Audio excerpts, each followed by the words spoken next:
बिस्मिल्लाहिर्रहमानिर्रहीम, अस्सलाम वालेकुम। Welcome back to the channel. I hope आप सब खैरियत से होंगे, जहाँ भी रहें आबाद रहें, हंसते मुस्कुराते रहें। नौशा इन किचन में आज मैं आपसे शेयर करूँगी क्राउन क्रस्ट पिज़्ज़ा की बहुत ही मज़ेदार और आसान सी रेसिपी। कुछ टिप्स एंड ट्रिक्स के साथ साथ कुछ शॉर्टकट्स भी शेयर करूँगी। आपने क्या करना है कि वीडियो को एंड तक देखना है। अच्छी लगे तो लाइक और शेयर कर दे। नौशा इन किचन को सब्सक्राइब भी कर दे। आज की रेसिपी बहुत मज़ेदार बनने वाली है, तो चलते हैं जी मज़ेदार सा पिज़्ज़ा बनाना स्टार्ट करते हैं। बिस्मिल्लाहिर्रहमानिर्रहीम। सबसे पहले तो यहाँ पे हम डो तैयार करेंगे। उसके लिए लेंगे नीम गर्म पानी half cup, 1 tablespoon sugar powder और 1 टेबलस्पून इसमें ईस्ट ऐड करके इसे मिक्स कर लेंगे और 10 मिनट के लिए इसे राइस होने के लिए रख देंगे। तो माशाल्लाह से देखें जी 10 मिनट के बाद ये बहुत ही अच्छे से राइस हो चुकी है, एक्टिव हो चुकी है। हमें पता चल गया है कि हमारा पिज़्ज़ा बहुत ही ज़बरदस्त सा राइस होगा। तो यहाँ पे 1.5 कप मैदा लेंगे, 1 टेबलस्पून ऑयल, 1 टेबलस्पून दही और 1/4 टीस्पून नमक शामिल करके इन सारी चीज़ों को अच्छे से मिक्स कर लेंगे। मिक्स कर लेने के बाद अब हमने जो ईस्ट को भिगो के रखा था वो इसमें ऐड कर देंगे। मज़ीद पानी ऐड करने की ज़रूरत नहीं है, इसी से डो जो है वो बहुत ही परफेक्ट बनकर तैयार हो जाएगी। तो जी डो को अच्छे से कंबाइन कर लेंगे और इसे 2 से 3 मिनट अच्छे से गूंद लेना है। इससे क्या होगा कि जो ईस्ट हमने इसमें ऐड किया है वो बहुत ही अच्छे से इसमें मिक्स हो जाएगा और ये बहुत ज़बरदस्त राइस होगी। तो इसी किसी दूसरे बाउल में शिफ्ट कर लेंगे और ग्रीस करके कवर लगा के 1 से 2 घंटे के लिए रख देंगे। जब तक डो राइस होती है तब तक हम चिकन तैयार कर लेते हैं। 1 टेबलस्पून ऑयल लेंगे और उसके अंदर शामिल करेंगे 1 पाव चिकन, जिसे बड़े बड़े क्यूब्स में हमने कट कर लिया है। जब चिकन का कलर चेंज हो जाएगा तो इसमें शामिल कर देंगे 1 टेबलस्पून अदरक लहसुन का पेस्ट और इसे भी फ्राई होने देंगे। जब लहसुन की अच्छी सी खुशबू आना स्टार्ट हो जाएगी तो इसमें शामिल कर देंगे हाफ कप पानी, ताकि चिकन का जो कच्चापन है वो भी ख़त्म हो जाए और स्पाइसेस भी अच्छे से पक जाएं। 1/4 टीस्पून नमक, 1/4 टीस्पून हल्दी, 1/4 टीस्पून ही सुर्ख मिर्च का पाउडर ऐड करेंगे और 1/4 टीस्पून धनिया पाउडर और मिक्स गरम मसाला ऐड कर देंगे। इन सारे मसालों को अच्छे से मिक्स कर लेंगे और 1 टीस्पून इसमें सोया सॉस भी ऐड करेंगे और 1 टीस्पून सिरका। अच्छे से मिक्स करने के बाद कवर लगाकर रख देंगे। जब हाफ पानी खुश्क हो जाएगा तो इसमें ऐड करेंगे 2 से 3 चुटकी जर्दा कलर। ये इसलिए ऐड किया है ताकि चिकन को बहुत ही अच्छा सा कलर आए। जब हम इसे पिज़्ज़े पे लगाएंगे तो बहुत ही खूबसूरत लगेगा। ये छोटी छोटी बातें होती हैं, अगर इनका ख्याल रखा जाए और इन पे अमल किया जाए तो रेसिपी बहुत परफेक्ट बनती है। चिकन तैयार हो चुका है, इसे करते हैं साइड पे। चलते हैं नेक्स्ट स्टेप की तरफ। यहाँ पे हम शॉर्टकट तरीके से पिज़्ज़ा सॉस बनाएंगे। 6 टेबलस्पून केचप लेंगे या फिर हस्बे ज़रूरत।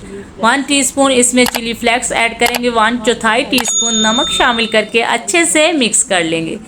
तो अगर आप ज़्यादा झंझट नहीं करना चाहते तो इस तरीके से पिज़्ज़ा सॉस बना सकते हैं, बहुत ही परफेक्ट और मज़ेदार बनकर तैयार होती है। तो पिज़्ज़ा सॉस भी तैयार हो चुकी है, इसे करते हैं साइड पे। तो माशाल्लाह से डो देखें कितनी ज़बरदस्त राइस हो चुकी है। 1.5 घंटे के लिए हमने इसे रखा था, बहुत ही परफेक्ट डो जो है वो तैयार हो चुकी है। अब इसका एक बड़ा सारा पेड़ा बना लेंगे। अगर आप चाहें तो इससे 2 स्मॉल साइज़ के पिज़्ज़े भी बना सकते हैं, लेकिन मैं एक ही बड़े साइज़ का पिज़्ज़ा बनाकर तैयार करूँगी। थोड़ा सा मैदा डस्ट करने के बाद हाथों से थोड़ा सा चिपटा कर लेंगे और दोबारा से मैदा डस्ट करके रोलिंग पिन से एक बड़ी सारी रोटी बेलकर तैयार कर लेंगे। जिस ट्रे में हमने पिज़्ज़े को बेक करना है उससे बड़ी रोटी बेलकर तैयार करेंगे, क्योंकि हम क्राउन क्रस्ट पिज़्ज़ा बनाएंगे तो इसकी डिज़ाइनिंग करने में हमें ज़रा भी मुश्किल नहीं होगी। तो ट्रे को ऑयल से अच्छे से ग्रीस कर लेंगे। ये स्टेप आपने ज़रूर करना है, इसे मिस बिल्कुल भी नहीं करना। अब जो रोटी बेल के रखी है उसे ट्रे के अंदर सेट कर देंगे। एक साइड पे कम है और एक साइड पे ज़्यादा है, लेकिन हमने इसे सेट कर लेना है चारों साइड से इक्वल साइज़ में। यकीन करें अगर आप ये रेसिपी एक बार ट्राई करेंगे तो इतनी आपको पसंद आएगी कि आप कभी भी बाहर से पिज़्ज़ा ऑर्डर नहीं करेंगे, बल्कि घर पे बनाना ही पसंद करेंगे।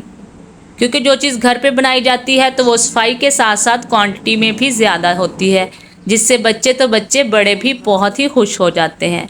तो सेट करने के बाद फोक की मदद से सेंटर में थोड़े निशान लगा लेंगे ताकि पिज़्ज़ा जो है अच्छे से राइज़ हो, इसके अंदर हवा ना भरे। निशान लगाने के बाद जो हमने चिकन तैयार करके रखा हुआ था वो थोड़ी स्पेस रखते हुए हम लगा देंगे इस तरह से, और जो दोनों बाइट्स के सेंटर में स्पेस है इस तरह से उसे उठाएंगे और अंदर की तरफ पेस्ट कर देंगे। तो माशाल्लाह से देखें जी कितना ज़बरदस्त डिज़ाइन जो है वो बन रहा है। चारों साइड से इसी तरह से हमने इसे कर लेना है। माशाल्लाह से आप देखें बेक होने से पहले ही कितना खूबसूरत पिज़्ज़ा जो है वो लग रहा है। अब जो पिज़्ज़ा सॉस बना के रखी थी वो इसके ऊपर अप्लाई कर देंगे। जितने स्पाइसेस मैंने आपके साथ शेयर किए हैं इससे परफेक्ट पिज़्ज़ा बनकर तैयार होता है, लेकिन अगर आप उससे भी स्पाइसी खाना चाहते हैं तो आप चिली सॉस का भी इस्तेमाल कर सकते हैं। सेकंड लेयर हम इस पे पिज़्ज़ा चीज़ की लगा देंगे। जितनी आपको पसंद है आप उतनी ही लगा सकते हैं। तो माशाल्लाह से देखें जी कितना खूबसूरत पिज़्ज़ा जो है वो लग रहा है। अब कुछ सब्जियां इसके ऊपर अप्लाई कर लेंगे। जो भी वेजिटेबल्स आपको पसंद हैं वो आप इस पे लगा सकते हैं। दोबारा से चीज़ अप्लाई करेंगे। तो माशाल्लाह से आपने देखा कि पिज़्ज़ा बनाना कितना आसान है और बहुत ही कम टाइम में बहुत ज़बरदस्त पिज़्ज़ा बनकर तैयार हो जाता है। जो चिकन बचा हुआ था वो भी इसके ऊपर लगा देंगे। इसी पॉइंट पे अगर आपको रेसिपी ज़रा सी भी अच्छी लगी है तो इसे लाइक और शेयर कर दें। नौशा इन किचन को फ़ौरन से सब्सक्राइब भी कर दें। तो ऑलिव्स लगा लेने के बाद पिज़्ज़ा जो है बेक होने के लिए तैयार हो चुका है। यहाँ पे एक बड़ा सारा पतीला लेंगे, उसमें स्टैंड रखेंगे और पिज़्ज़ा ट्रे इसके सेंटर में सेट कर देंगे। इस बात का आपने ख़ास ध्यान रखना है कि पिज़्ज़ा ट्रे जो है वो पतीले के साथ टच नहीं होनी चाहिए। तो 1 मिनट के लिए फ्लेम को हाई रखेंगे और उसके बाद दम वाली फ्लेम पे हम इसको बेक करेंगे। तो माशाल्लाह से देखें जी 5 मिनट के बाद हमने ढक्कन को हटाया है। ये बेक होना स्टार्ट हो चुका है, राइज हो रहा है पिज़्ज़ा बहुत ही अच्छे से। देसी घी से इसे ग्रीस कर लेंगे। अगर आपके पास बटर है तो उससे भी आप इसे ग्रीस कर सकते हैं। इससे पिज़्ज़ा का जो टेस्ट है डबल हो जाता है। तो यहाँ पे 45 मिनट के बाद माशाल्लाह से पिज़्ज़ा जो है बिल्कुल परफेक्ट बेक हो चुका है। अब हम इसे निकाल लेंगे और काउंटर पे ले आएंगे। अब आपको इसकी कटिंग करके दिखाते हैं कि कितना ज़बरदस्त पिज़्ज़ा जो है वो बेक हुआ है, और इसकी ब्रेड आप चेक करें कि कितनी सॉफ्ट बनकर तैयार हुई है। माशाल्लाह से देखें जी कितना परफेक्ट पिज़्ज़ा बना है और इसकी डो बहुत ही सॉफ्ट है। बस अगर आप चाहते हैं कि आपका पिज़्ज़ा भी ऐसे ही बने तो आपसे हमने जो टिप्स एंड ट्रिक्स और कुछ बातें शेयर की हैं उनको आपने ज़रूर फॉलो करना है। तो इंशाल्लाह आपका पिज़्ज़ा भी बिल्कुल ऐसा परफेक्ट बनकर तैयार होगा। केचप के बाद इसकी लुक ही चेंज हो गई है। उम्मीद करती हूँ आज की रेसिपी भी आपको पसंद आई होगी। रेसिपी अगर ज़रा सी भी अच्छी लगी है तो इसे लाइक और शेयर कर दें। नौशा इन किचन को सब्सक्राइब भी कर दें। अल्लाह हाफिज़।